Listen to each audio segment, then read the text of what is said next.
Sobat Nidomi di dimanapun berada, salam kenal. Saya Dini dari Tikim. Saya sekarang akan ngobrol-ngobrol pertanyaan seputar izin tinggal keimigrasian. Kalau yang mau nanya bisa langsung di komen aja ya. Nanti kita akan jawab dari yang paling duluan nanya. Perkenalkan dulu dengan Pak Diki. Oh iya. Baik, selamat pagi Bapak dan Ibu yang sedang nonton di live di IG Kanim Depok. Perkenalkan diri, nama saya Diki Fornando. Saya kasubsi izin tinggal. Saya di bagian warga negara asing. Mungkin sekiranya kalaupun ada permasalahan ataupun pertanyaan-pertanyaan yang ingin ditanyakan, mungkin sedikit banyak bisa saya akan jawab. Semoga Bapak dan Ibu-ibu juga di luar sana dalam keadaan sehat ya masa pandemi COVID ini. Jadi pertanyaan yang pertama ya Pak ya, yang banyak banget ditanya di media sosial itu, bagaimana sih informasi terbaru terkait border saat ini Pak? Apakah sudah dibuka? Kalau informasi terakhir dari kami dapat dari surat edaran direktorat, untuk bordernya sudah dibuka, namun yang bisa masuk ke wilayah negara Indonesia hanya warga negara asing yang memiliki izin tinggal. Izin tinggalnya seperti ITAP dan ITAS. Namun bagi yang pertama kali yang belum memiliki izin tinggal, itu belum boleh masuk ke wilayah Indonesia. Seperti itu sih. Selain persyaratan ITAP sama ITAS, apa aja Pak yang diperlukan untuk datang dari luar negeri masuk ke Indonesia? Selain itu dia tuh harus melampirkan surat pernyataan untuk bersedia pengobatan secara mandiri apabila terpapar COVID-19. Terus tidak memerlukan surat PCR untuk landing ke Indonesia. Seperti itu sih informasi terbarunya. Kalau untuk ITAS sama ITAP-nya itu ada range waktunya nggak sih Pak? Kayak misalnya masa habis berlakunya itu sampai Oh iya. kapan? Kalau untuk warga negara asing yang masuk itu izin tinggalnya harus masih aktif ya. ITAP ataupun ITASnya harus tetap aktif, tidak boleh mati. Kalau mati dia otomatis tidak bisa masuk dan akan ditolak untuk kembali ke negaranya masing-masing. Nah, kalau misalnya ada yang keperluan mendesak tapi dia punya ITAP atau ITAS yang sudah habis masa berlakunya, yang harus dilakukan seperti apa Pak? Wah, itu sebenarnya kita tidak akan menerima walaupun ITAP ataupun ITASnya sudah mati ya, tetap kita akan tolak karena dia harus dari ulang lagi nge-apply visa kembali lagi, seperti itu sih. Terus yang selanjutnya Pak, apa saja sih jenis izin tinggal di keimigrasian? Oh, izin tinggal itu ada izin tinggal terbatas, ada izin tinggal kunjungan, ada izin tinggal tetap, seperti itu sih kalau yang namanya izin tinggal. Nah, sering dengar nih Pak tentang visa onshore sama offshore. Sebenarnya apa sih perbedaannya antara visa onshore sama offshore-nya? Nah, ini lagi hot-hotnya ya, Iya. Mbak. Sekarang yang namanya visa onshore sama visa offshore. Visa karena adanya masa pandemik ini, jadi Indonesia memberikan kebijakan ada visa dalam negeri dan visa luar negeri. Jadi bagi warga negara asing yang sudah tinggal stay di Indonesia bisa mengajukan visa onshore, itu adalah visa dalam negeri. Jadi mereka itu tidak perlu untuk keluar negeri untuk apply visa lagi dan lain-lain seperti kayak dulu gitu, karena masa pandemik ini untuk keluar masuk Indonesia sulit. Jadi imigrasi Indonesia memberikan kebijakan visa onshore dan visa offshore. Visa offshore itu kan diambilnya dari luar negeri bagi yang WNA atau warga negara asing yang berada di luar negeri, seperti itu sih. Nah, kalau misalnya sekarang nih perpanjangan izin tinggal itu berapa lama dan waktu penyelesaiannya itu berapa lama juga Pak? Untuk berapa lama masih sama sih, sekitar untuk penyelesaiannya 2 hari foto dan 5 hari selesai, seperti itu sih. Masih sama, tidak ada perubahan untuk SOP yang ada di masa pandemi ini. Kalau sekarang lagi musim pandemi gini nih Pak, ada regulasi terbaru nggak sih mengenai izin tinggal? Untuk regulasinya ataupun perubahan-perubahan yang ada di kantor kami tidak ada perubahan sih, untuk perpanjangan izin tinggal maupun apapun. Cuma perlu diingatkan bahwa yang sudah habis di izin tinggalnya di luar negeri dia harus apply visa lagi, tidak bisa online dan lain-lain seperti itu sih. Kalau misalnya yang warga negara itu dia masih punya ITAS, dia mau alih ke ITAP, udah bisa belum Pak sekarang? Untuk alih status semua bisa dilakukan, tidak ada ini penolakan ataupun dan yang lain-lain. Untuk persyaratannya? Sama kayak misalnya dia pernikahan ya kan, mau alih status ke ITAS, untuk persyaratannya tetap dibutuhkan buku nikah dari Indonesia dan kedutaan, seperti itu sih. Kalau biayanya berapa sih Pak?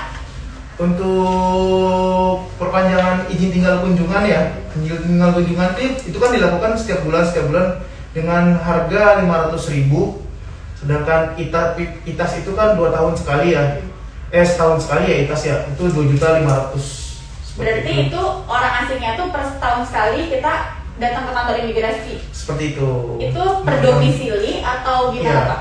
per domisili. Jadi untuk orang asing yang melakukan yang ingin mendapatkan izin tinggal ataupun memiliki ITAS, itu harus sesuai domisili di mana dia tinggal. Jadi tidak bisa misalnya dia tinggalnya di Jakarta Utara terus buat mengajukan ITASnya di kantor imigrasi Depok, itu tidak bisa. Karena alamatnya di Jakarta Utara, maka dia harus ke kantor imigrasi Jakarta Utara. Seperti itu sih. Terus sekarang Pak, pendaftaran anak berkewarganegaraan ganda itu gimana sih? Maksudnya bagaimana pendaftarannya? Untuk syarat-syaratnya, yang penting dia memiliki akte lahir ya. Dia anak itu bahwa benar anak itu anak sah dari warga Indonesia dan warga negara luar, dinyatakan sah menurut undang-undang, terus dia akan melaporkan ke kantor imigrasi seperti itu. Terus misalnya nanti ketika dia udah di batas berapa tahun sih Pak dia bisa milih warga negara sendiri? Dia sekitar umur dari 18 tahun sampai dia harus segera untuk memilih ya, mau jadi warga negara Indonesia ataupun warga negara asing, dia lapor aja. Kalau misalnya di umur 17 ke 18 ini ada waktu 1 tahun ya Pak, apakah bisa dia buat KTP? KTP Indonesia. Tetap dia akan mendapatkan KTP-nya karena dia melapornya masih warga negara asing. Karena dia kan sebenarnya statusnya dia tuh warga negara asing ya, bukan warga Indonesia. Ketika dia sudah memilih baru jadi warga negara Indonesia. Namun nanti dia tetap akan dapat KTP, tapi nanti ada keterangannya dia warga negara asing. Tetap dia akan dapat KTP, tapi keterangannya nanti dia di situ ada warga negara asing.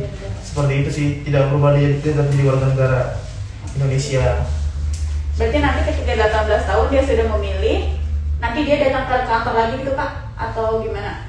Iya, dia memilih. Kalau misalnya dia memilih jadi warga negara asing, ya kan nah akhirnya dia mencabut nih, dia melaporkan bahwa dia ngambil misalnya negara Amerika nih, ya kan, dia melaporkan, dia kantor imigrasi melaporkan, saya akhirnya mengambil jadi warga negara asing, yaitu warga negara Amerika. Oke, akhirnya kita akan memberikan izin tinggal tetap buat dia. Seperti itu sih soalnya. Kalau misalnya dia milihnya Indonesia? Kalau milih Indonesia berarti ya sama juga. Akhirnya untuk ininya kita jadikan dia warga negara Indonesia. Seperti itu. Kalau misalnya izin tinggal kunjungan atau perpanjangan PO itu seperti apa sih Pak? Alurnya, persyaratannya? Nah, perlu diketahui dulu ya Pak, untuk VOA atau visa on arrival itu kan saat ini sama pandemik sudah tidak ada ya. Jadi hanya izin tinggal kunjungan saja. Nah, jadi tadi kata Mbaknya untuk persyaratannya atau alurnya? Oh, persyaratan dan alurnya. Nah, bagi warga negara asing yang datang ke Indonesia dengan visa kunjungan, ya kan? Visa kunjungan itu persyaratannya, misalnya dia mau ketemu sama istri ataupun keluarga, ya kan? Jadi persyaratannya KTP si keluarga ataupun penjamin yang ada di Indonesia, terus surat pernyataan dan jaminan, kemudian fotokopi paspor dan domisili dia tinggal. Seperti itu. Nanti proses pertamanya dia akan melakukan foto, kemudian bayar 500.000, dan proses keduanya dia tidak melakukan foto, dia cuma hanya melampirkan berkas-berkas seperti itu aja, 2, 3, sampai 4 kali. Gitu. Untuk perpanjangan hanya cuma bisa 4 kali ya. 4 kali. Itu waktunya berapa lama Pak? Sekitar 100 total dari dia landing sampai dengan di Indonesia, dia warga negara asing itu diberi memberikan waktu sekitar 180 hari seperti itu. Berarti dia per berapa hari untuk 4 kali itu dibagi waktunya? Jadi setiap satu bulan Oh. satu bulan 180 hari sama seperti itu. Oke, terus kalau misalnya untuk permohonan fasilitas keimigrasian itu gimana sih Pak? Permohonan ya. Mm. Itu untuk mendapatkan affidavit tadi ya, fasilitas tadi ya, bagi anak yang lahir di Indonesia ataupun kawin campur bisa melaporkan ke kantor imigrasi untuk mendapatkan affidavit tersebut seperti itu. Ini ada yang nanya dari Kak Tia Sylvia, bagaimana sih Pak kalau misalnya saya kerjanya negara asing, kerjanya di Jakarta, tapi tinggalnya di Depok, lapor izin tinggalnya di kantor imigrasi apa ya Pak? Apakah di Jakarta apa di Depok? Gimana? Kalau warga negara asing kerjanya di Jakarta, tapi tinggalnya di Depok, lapor izin tinggalnya di kantor imigrasi apa? Oh, seperti itu. Jadi untuk izin tinggal orang asing tersebut sesuai dengan domisili, bukan sesuai dengan tempat pekerjaannya dia. Kalau dia domisilinya di Depok, Kak Silvi, berarti dia lapornya ke kantor imigrasi Depok, tidak usah melapor ke kantor imigrasi Jakarta, seperti itu. Berarti bukan di mana tempat dia kerja, tapi di mana tempat dia tinggal, domisilinya dari mana? Betul banget. Gitu. Terus kalau misalnya izin tinggal terbatas itu persyaratannya apa aja sih Pak? Terbatas ya.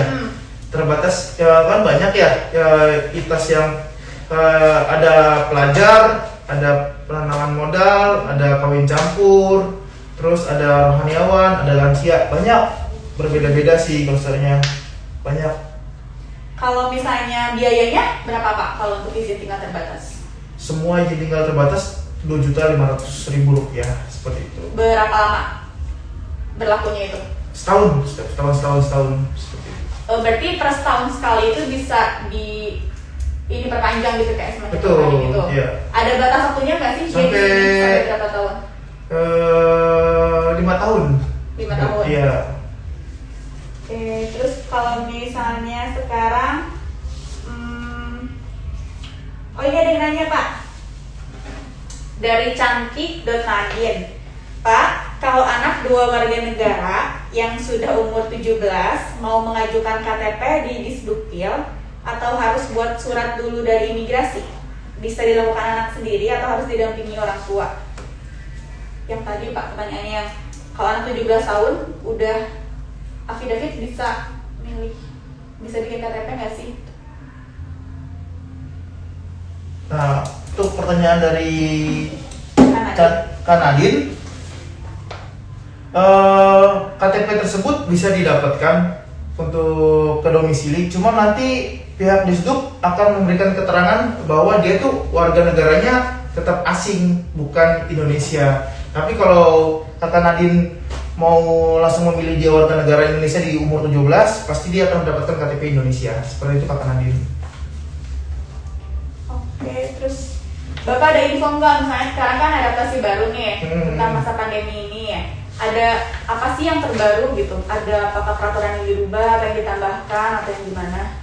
Untuk berita yang saat ini terakhir sih, bagi warga negara asing yang sudah memiliki, kan banyak nih ya, warga negara asing sudah mendapatkan offshore ya, tapi sayang sekali ya karena Indonesia belum bisa membuka border counter untuk visa baru. Lebih baik stay di negaranya masing-masing saja, tidak usah berangkat ke Indonesia dulu, dan tidak usah mengajukan visa onshore dulu, karena kita juga belum tahu ya sampai kapan ya masa ininya. Kalaupun kepentingan sangat-sangat, kita juga sulit untuk memberikan ini penjelasan seperti itu. Kalau syarat izin tinggal itu apa aja sih Pak untuk perpanjangannya? Syarat izin tinggal apa nih? Syarat izin tinggal itu kan banyak ya, izin tinggal ya. Tadi yang saya bilang ya, izin tinggal kan banyak. Ada izin tinggal kunjungan, izin tinggal terbatas. Izin tinggal kunjungan ya tadi saya sudah jelasin. Kan izin tinggal terbatas ada tadi kayak pernikahan ataupun pelajar ataupun PMA, seperti itu sih. Ini yang mau ditanyakan seperti apa nih, izin tinggal apa? Yang paling banyak itu Pak? Nah kalau saat ini tuh kan karena banyak ini ya pernikahan ya, yang landing itu yang datang-datang sih sebenarnya kan mau ketemu pasangan hidup semua, nggak ada yang karena bekerja juga masih ditutup. Pelajar juga bisa virtual ya sekarang kan. Kalau kita mahasiswa bisa di negaranya secara virtual belajarnya ya kan. Terus PFA juga masih ditutup, banyak itu kebanyakan sih yang masuk landing ke Indonesia tuh mau ketemu sama pasangan hidup. Gimana rasanya jauh ya kan ya, ditinggal bisa LDR, rasanya sakit banget ya kan. Ini ada yang nanya dari Kak Rivaldo, Kak, gimana caranya orang asing bisa jadi WNI? Jadi WNI. Untuk orang asing yang mau jadi WNI, dia harus mendapatkan SKIM. Dia harus jadi orang asing pertama kali kan landing. Dia harus sekitar, kalau namanya pernikahan dia pertama kali landing menggunakan KITAS, kemudian mendapatkan KITAS yang setahun. Kalau pernikahannya dia sudah lebih dari 2 tahun, dia bisa mengajukan dari alih status KITAS ke ITAP. Kemudian ITAP-nya itu untuk mendapatkan SKIM dia harus 5 tahun berturut-turut ataupun 10 tahun tidak berturut-turut. Setelah jadi SKIM baru dia bisa mengajukan WNI tersebut. Seperti itu sih. Berarti jangka waktunya 10 tahun gitu ya Pak ya? Sekitar segitu ya, sekitar segitu baru sih. Dia bisa jadi warga negara Indonesia. Nah, gimana kalau misalnya di tengah-tengah waktu 10 tahun itu dia bercerai sama istrinya? Oh, dia kembali dari ulang, dia tidak bisa. Oh, jadi ulang dari tapi bisa kalau 10 tahun tidak berturut-turut seperti itu sih tadi. Seperti tahun tidak berturut-turut seperti itu. Oke. Nah, kalau misalnya tentang ini nih Pak, alurnya atau regulasinya tentang izin tinggal, dia berapa lama waktu penyelesaiannya? Misalnya ada orang asing mengajukan izin tinggal nih, persyaratannya sudah lengkap, itu sampai proses jadinya itu berapa lama? 5 hari. 5 hari, berarti terhitung hari kerja 5 hari. 5 hari kerja, seperti itu. Itu persyaratannya udah lengkap ya, semuanya masuk. Biayanya berapa? Tadi 7.500 kualitas, kalau kunjungan 500.000 seperti itu. Nah, kalau misalnya yang kuliah gitu ya Pak, misalnya WNA kuliah di sini gitu. Nah, itu kan berarti 5 tahun berturut-turut dia harus tiap 1 tahun dia perpanjangan gitu kan ya. Betul. Kalau misalnya ternyata dia setelah 5 tahun dia belum beres juga kuliahnya, dia mau ngulang lagi. Oh gitu. Seperti itu. Untuk mahasiswa sendiri tidak bisa dialih statuskan ya. Untuk mahasiswa dia harus ulang lagi sama kayak pekerja juga. Hanya pekerja biasa ya, bukan PIMT ataupun PMA, itu tidak bisa dialih statuskan dari ITAS ke ITAP, tidak bisa. Berarti apa aja tuh Pak yang nggak bisa dari ITAS ke ITAP?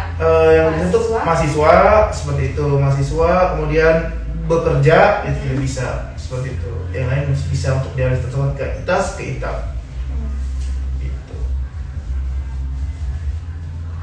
Halo kakak, ini ada sepeda kulaku. Sepeda kulaku. Apa aja nih Pak? Ada info lagi nggak yang mau diiniin? Atau misalnya pertanyaan terbanyak apa sih yang biasanya datang ke loket WNA? Sekarang pertanyaan yang banyak tuh mengenai bagaimana cara mereka bisa masuk ke Indonesia ya. Itu sih yang agak-agak sulit kita jawab karena itu kebijakan pemerintah ya.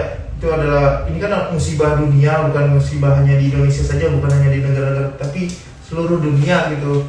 Jadi memang kita juga sulit dan banyak juga yang sulit kalau misalnya warga negara asing tersebut ada di Indonesia kemudian mengajukan ya, itu banyak yang agak lama, atau banyak yang mengeluh untuk pengajuan visa-visa tersebut. Itu banyak sekali tidak dapat sih. Cuma memang karena kuotanya, karena banyak banget mungkin ya, Direktorat Jenderal Imigrasi juga, tapi memang mereka semangat sekali untuk mengerjakan semua. Banyak sekali saya dengar cerita sih kalau di sini lama Pak, tapi ya bersabar sih ya, cuma bisa bersabar seperti itu sih. Untuk pengajuan visa onsor tadi, visa dalam negeri seperti itu. Biasanya itu berapa lama sih Pak dari pengajuan? Kita kan pengajuannya via web ya Pak ya? Iya betul. Di web apa sih Pak? Visa online imigrasi.co.id lah seperti itulah seperti Di situ. Terus berapa lama sih Pak? Misalnya kita pengajuan nih via online itu sampai di ACC itu? Biasanya sih kalau setahu saya ya, karena kantor imigrasi tidak sebenarnya yang hubungan langsung tuh ke Direktur Jenderal Imigrasi ya bagian visa online. Setahu saya sih sekitar 7 hari atau 14 hari ya, saya juga lupa seperti itu. Ada yang nanya dari Cantik dan Nadine. Pak, kalau misalnya sudah punya ITAS, terus pergi ke luar negeri pada waktu perpanjangan, tidak bisa datang ke Indonesia, berarti harus apply dari awal ya? Terima kasih. Pak, kalau misalnya sudah punya ITAS pergi ke luar negeri pada waktu perpanjangan tidak bisa. Ini Kakak Nadine ceritanya warga negara asing tersebut izin tinggalnya atau ITAS-nya sudah mau habis ya? Nah, ketika ITAS-nya atau izin tinggalnya sudah habis, jadi dia wajib untuk nge-apply ulang lagi Kakak Nadine. Tidak bisa, kalau tidak bisa datang ke Indonesia karena lockdown ya, ataupun karena karena lockdown ataupun karena dia sakit, ya dia harus nge-apply visa lagi. Seperti itu sih. Ada yang nanya dari Sepeda Pulaku, Kak, kalau saya nikah sama artis luar negeri, nanti istri saya pakai visa apa ya? Kalau nikahnya sah, nikah sah sudah dilaporkan, dia bisa mengajukan visanya 317 atau penyatuan keluarga seperti itu. Kalau mau yang setahun ya, bisa juga melakukan visa kunjungan yang sebulan-sebulan, karena kan artis ya, namanya artis kan mobilitasnya atau mungkin dia nggak bisa ninggalin negaranya cuma setahun gitu, mungkin cuma sebulan dia bisa mengajukan visa kunjungan seperti itu sih. Tapi kalau dia bisa meninggalkan kegiatannya syuting dan lain-lain, mungkin ya bisa pakai kitas tahun seperti itu. Berarti dia bisa pakai kitas dan kayak tadi apa ya? Visa kunjungan. Terus kalau misalnya dia mau menjadi warga negara Indonesia, berarti nunggu dulu 10 tahun tuh. Seperti itu. Nah, biasanya Pak, kalau yang nikah gitu, nanti kan otomatis nanti jadi affidavit juga tuh Pak. Betul. Nah, biasanya mereka milih warga negara mana sih Pak kebanyakannya? Kebanyakannya dari sih yang sudah-sudah gitu. Yang sudah-sudah ya? Kebanyakannya sudah-sudah warga negara asing sih ya. Oh, langsung pindah ke, jadi ketika dia 17-18 itu dia langsung pindah ke negara asing seperti itu sih banyaknya. Tapi ketika dia, jadi ada yang cerita-cerita di sosmed nih ya, sedikit bercerita bagi orang WNI yang sudah jadi WNA gitu kan, terus kemudian dia ingin jadi WNI lagi loh. Saya juga nggak tahu ya kenapa pilihannya udah jadi WNA balik lagi ke WNI, saya juga nggak tahu. Nah kalau gitu gimana sih Pak, persyaratan apa aja? Misalnya dia udah milih WNA nih, misalnya dia udah 18 tahun milih WNA. Nah tiba-tiba dia pengen pindah, kayaknya enakan jadi WNI aja deh. Nah itu gimana sih Pak alurnya atau persyaratan yang diperlukan? Ya itu dia harus mencari sponsor ataupun menjamin, ataupun ya dia harus mendapatkan visa ITAS tersebut dulu. Kalau misalnya dia tadinya kan seandainya gitu kan dia dari Indonesia gitu kan pindah ke WNI jadi WNA gitu kan, terus dia menjadi WNI lagi. Nah mungkin dia masih punya keluarga, itu bisa jadi sponsor keluarga ataupun si suaminya ataupun siapa. Nah mungkin bisa masuk ke Indonesia dengan seperti itu. Berarti kalau misalnya macam-macam sponsor itu ada sponsor dari mana aja sih Pak? Ada dari PT, dari keluarga, dari sekolah, dari banyak sih, banyak bisa jadi sponsor. Ada yang nanya dari Kaulan, kalau affidavit gimana Pak dan apa persyaratannya? Untuk affidavit, persyaratannya pertama anak tersebut harus memiliki paspor asing, ya. Terus yang kedua dia memiliki akte lahir karena harus terdaftar dong. Kalau dia nggak terdaftar berarti dia bukan anak yang sah ya kan. Kemudian buku pernikahan orang tuanya, terus surat permohonan nanti ada kita kasih dari kantor imigrasi, semua kantor imigrasi.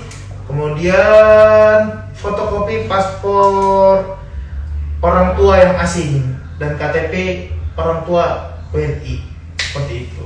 Nah, kalau misalnya dia ternyata lahirnya itu anak affidavitnya lahirnya di Indonesia, berarti dia urus dulu paspor luar negerinya. Betul. Di kedutaan. Di kedutaan. Berarti dia baru bisa mengajukan affidavit setelah persyaratannya itu lengkap.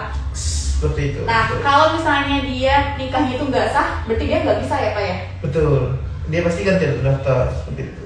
Oke. Ada yang nanya lagi dari Kak Melani, Pak, kalau warga negara asing datang tujuan pertama untuk liburan, kalau dia pengen kerja di Indonesia bisa nggak ya? Pertama liburan, kemudian terus tiba-tiba berubah pikiran nih, kayaknya enakan kerja di Indonesia, itu gimana? bisa aja sih. Sebuah sih sebenarnya bisa aja, cuma dia tinggal melapor aja ya ke tempat Disnaker dan lain-lain. Bisa aja kalau dia mau liburan akhirnya tempat ini menjadikan buat dia kehidupan, bisa aja. Yang penting dia sesuai aturan ya, Bu Mel. Berarti misalnya gini, ada orang liburan nih, sebutlah si X ini liburan ke Bali misalnya Pak. Terus itu biasanya berapa lama sih kalau liburan gitu, jangka waktu? Terserah warga negara asing tersebut nge-apply visanya atau izin tinggalnya. Kalau dia sebulan, kan biasanya yang liburan-liburan itu kan cuma sebulan-sebulan yang menggunakan visa kunjungan itu aja yang bisa digunakan buat libur-liburan. Nggak bisa pakai ITAS. Kebanyakan ITAS tuh nggak dipakai buat liburan, paling buat lansia, kumpul keluarga, bekerja dan belajar. Selain itu yang setahun-setahun nggak bisa, jarang, nggak ada yang pakai buat liburan ya. Seperti itu. Berarti cuma sebulan nih Pak? Sebulan, terus kan diperpanjang lagi 2 bulan sampai 180 hari tadi tersebut. Berarti dia persyaratannya apa tuh yang harus diajukan kalau misalnya dia tiba-tiba mau kerja selain ke Disnaker, terus langsung pengajuan ke imigrasi gitu? Yang pertama kali kesana dulu, nanti apabila di approve semuanya baru bisa lapor ke imigrasi. Oke, nanti di sini dikasih izin tinggal apa tuh Pak? Sama, tetap izin tinggal terbatas yang bekerja, seperti itu. Kalau biayanya berapa Pak? Sama, 2.500.000 juga. 2.500.000.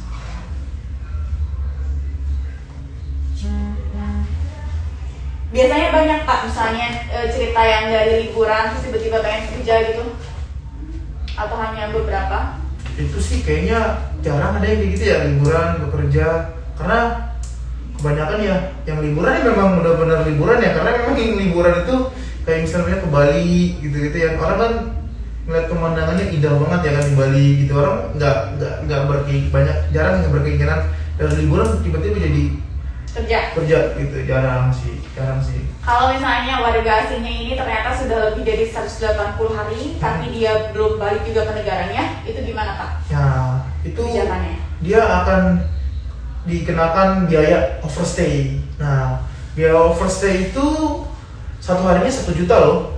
Makanya mahal banget. Makanya kalau ibaratnya izin tinggalnya sudah habis, lebih baik keluar Indonesia ataupun karena masih pandemik ini nge-apply yang namanya visa onshore tersebut atau visa dalam negeri ya. Karena mahal sekali. Kalau dia 1 hari 1 juta, 5 hari 5 juta ya kan. Wah, kalau udah semakin hari semakin wah, udah pusing ya. Makanya lebih baik meninggalkan Indonesia ataupun apply visa onshore tersebut, visa dalam negeri. Kalau misalnya dia nggak tinggal di Indonesia terus nggak apply visa juga, itu gimana sih Pak? Apa dari kita ada catatan dari imigrasi bahwa oh yang ini ternyata udah habis atau gimana? Nah, nanti biasanya kan tersave ya di database kita ya bahwa dia sudah nanti mungkin akan pihak Wasdakim akan datang mengunjungi ataupun datang ke rumah kediaman tempat tinggalnya warga negara asing itu untuk mendapatkan informasi perihal kenapa tidak pulang, kenapa masih stay di sini. Nah, baru kalau seandainya sudah lebih dari 60 hari kita ini orang imigrasi akan melakukan deportasi ke warga negara asing tersebut, seperti itu sih. Berarti tetap ya Pak ya, kalau misalnya udah 180 hari kalau nggak apply visa dia balik gitu ya? Betul, seperti itu. Terus kalau misalnya dia ternyata sponsornya itu istri, terus dia bercerai, itu dia izin tinggalnya jadi gimana Pak? Dia harus karena sekarang masih pandemik seperti ini, otomatis izin tinggalnya dia ngulang lagi. Kalau ITAS tadi ya, dia bercerai karena si istri yang bercerai itu pasti tidak akan mau menjadi penjamin lagi. Dia pasti akan melapor ke imigrasi dan mencabut bahwa saya tidak menjamin si warga negara asing tersebut, sehingga warga negara asing tersebut akan segera dipulangkan. Seperti itu. Kalau misalnya bekerja juga sama ya kayak kalau misalnya tiba-tiba dia di-cut gitu dari kerjanya. Iya, dia harus pulang. Harus pulang. Nah, dia harus pulang karena dia tidak ada penjamin lagi. Seperti itu sama kayak tadi bercerai dia harus pulang. Bukan dipulangkan ya tadi maaf, dia harus segera pulang lah, karena si penjamin awalnya tadi itu tidak mau menjamin dia lagi untuk di stay di Indonesia. Seperti itu. Oke. Ada yang nanya lagi Pak kalau punya pacar bule terus mau main ke Indonesia dalam masa pandemi gini bisa nggak ya Pak? Pacarnya mau main ke Indonesia Pak, bisa nggak? Aduh, pacarnya ya. Pacar, kalau saat ini kan, kalau pacar kan biasanya cuma sosial ya, kunjungan-kunjungan ke liburan. Yeah. Kalau lagi pandemik ini, lagi sulit sih untuk datang masa pandemik ini, tidak bisa masuk. Sulit Kak, ya mohon bersabar aja, mungkin cuma bisa lewat virtual aja ya, kasih sayangnya. Udah juga bingung, saya juga merasakan kalau jauh tuh LDRan gimana ya. Duh, Jadi nggak bisa ya, karena bisa. yang bisa datang itu hanya yang memiliki kitas dan kitab ya Kita Pak. tadi, betul. Seperti itu Jadi sih. kalau misalnya nggak punya atau kalau misalnya kayak cuma iseng mau liburan, berarti kita belum bisa ya Pak ya? Belum bisa sih, karena masa pandemik ini ya, aduh Covid. Kasian sih yang LDR. Terhalang oleh COVID ya Pak, Covid, karena iya. pandemi. Sabar-sabar ya kakak Titi Dijo ya. Aduh, pacarnya bule ya. Nah, udah habis nih Pak waktunya, apa kita mau perpanjang atau mau disudahi saja? Kayak tapi seru ya, seru. Tapi karena berhubung Harus kembali beraktivitas, jadi kita akhiri saja. Mungkin nanti ada episode yang kedua, ketiga, Ya. dan keempat mungkin ya. Nanti disiapin aja pertanyaan yang lebih menarik ya Pak ya. Iya, betul Oke. banget. Jadi saya Dini Puspasari mengakhiri video live kali ini dengan Bapak Diki Fernando. Kalau misalnya masih ada yang ditanyakan, nanti ini akan di-save dan ada di feed Instagram kami. Nanti komen aja langsung di feed Instagram, nanti akan kami balas. Sekian video live kali ini. Oh, tunggu Pak, masih ada yang nanya ini. Satu. Jika posisi sudah bercerai dan anak saya di bawah umur, apakah perlu surat dari ayah? Maksudnya untuk affidavit kayaknya ya Pak. Jika posisi sudah bercerai, Dan anak saya di bawah umur, apakah perlu surat dari ayah? Dari Cemilan Ratu.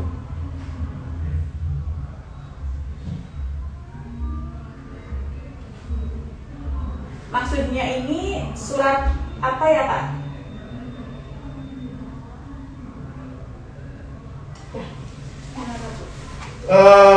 mungkin anaknya mau dibikinin affidavit ya? Iya. Untuk perpanjangan paspor. Panjangan paspor. Ini paspor. Maksudnya WNI atau WNA Pak? Karena kita sedang membahas WNA. Jadi ini bingung. Bingung. Iya, saya bingung nih. Mau affidavit WNI apa WNA Pak? Ayahnya WNA, ibunya WNI gitu. Mungkin saya meluruskan aja, saya jelaskan aja untuk pertanyaan Cemilan Ratu ya. Karena kan ayah WNA, mungkin istrinya WNI ya kan, dan punya anak, tapi bercerai ya. Anak tersebut tetap masih bisa diajukan kalau anaknya sah gitu, anaknya sah walaupun bercerai. Kemudian si ibu WNI itu mau, karena anaknya di sini sebagai anaknya itu sebagai dua warga negara ya, bisa mengajukan affidavit, anaknya bisa mengajukan affidavit. Jadi aman-aman saja walaupun sudah bercerai ya. Seperti itu sih. Jadi tetap bisa ya Pak ya? Tetap bisa. Nah, Yang terima penting kasih. paspor tadi, persyaratan tadi. Iya. Seperti itu. Terima kasih untuk semua yang sudah berpartisipasi di live kali ini. Kami tutup aja Pak ya? Ya. Kami tutup aja. Semoga kita semua selalu dalam lindungan Allah Subhanahu wa Ta'ala, dan Amin. semoga pandemi ini cepat berlalu. Amin. Kami dari Imigrasi Depok pamit undur diri. Sampai bertemu di live lagi.